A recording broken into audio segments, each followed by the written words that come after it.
আমি advocate Fatema Akter Rani, BA LLB MA not complete. আমি কি আমার মক্কেলের সাথে একটু কথা বলতে পারি? Can I meet my client please? আপনার মক্কেলকে কি নাম? জি, বিশিষ্ট সমাজসেবী জনাব মৌলানা কলিমউদ্দিন সাহেবের একমাত্র পুত্র জনাব সালাউদ্দিন বাদশা। এখন টের পাইছেন তো, আমি অত্র এলাকার একজন শ্রদ্ধেয় ব্যক্তিত্ব। পাওয়ার অফ অ্যাটর্নি আছে? জি না। তাহলে বিশিষ্ট বাদশামী আপনার মক্কেল হলো কেমনে? সে কি আপনার পার্সোনাল লাইফের মক্কেল? আমি কি মামলার আয়ের সাথে একটু কথা বলতে পারি? কোন মামলা? বাদীর নাম কি, বিবাদীর নাম কি, কেস নম্বর কত?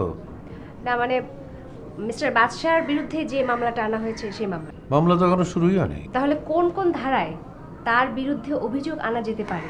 কোন কোন ধারায় অভিযোগ আনলে আপনার বুঝতে সুবিধা হবে বলেন? কি বললেন? আচ্ছা, আপনি উকিল না সাংবাদিক?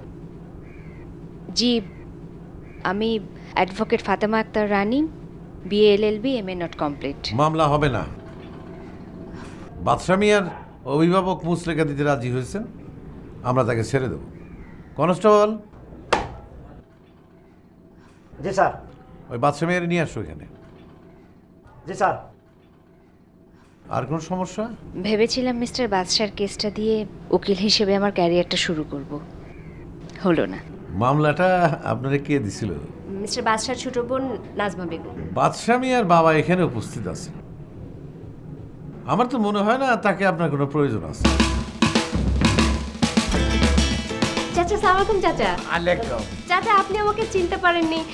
আমি নাজমার সাথে পড়তাম, স্কুলে একসাথে পড়তাম। আপনার সাথে আমার কখনো দেখা হয়নি চাচা। কলেজেও আমরা একসাথে পড়তাম। বাচ্চার সাথে আমার পরিচয় আছে, ভালো পরিচয় আছে। এরপরে তো চাচা আমি শহরে চলে যাই ল পড়তে। নাজমার সাথে যোগাযোগ ছিল, বাচ্চা ভাইয়ের সাথেও সবসময় যোগাযোগ ছিল।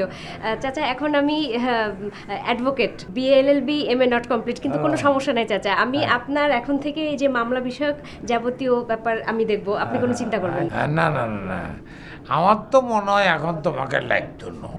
লাইক নাই, খবর দিও। তুমি এখন যাও মা। খুঁজে পাইতেছি না স্যার।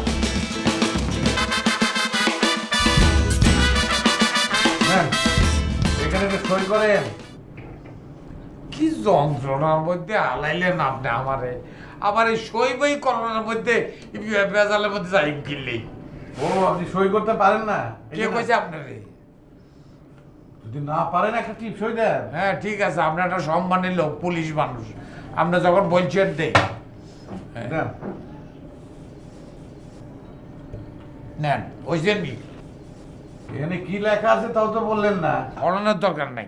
অথচ আপনি এমপি হবেন, আপনি তো নমিনেশন পেপার ক্যান্সেল হয়ে যাব। আপনার এখানে লেখা আছে যে আমার পুত্র যদি শৃঙ্খল বা শৃঙ্খলা বিরোধী কোনো কর্মকাণ্ডে লিপ্ত হয়, তাহলে আমি নিজ হাতে তাহাকে পুলিশের কাছে সোপর্দ করিব। তাকে যদি না পাওয়া যায় তাহলে আমি নিজে গ্রেপ্তার বরণ করিব। ঠিক আছে, অসুবিধা নেই।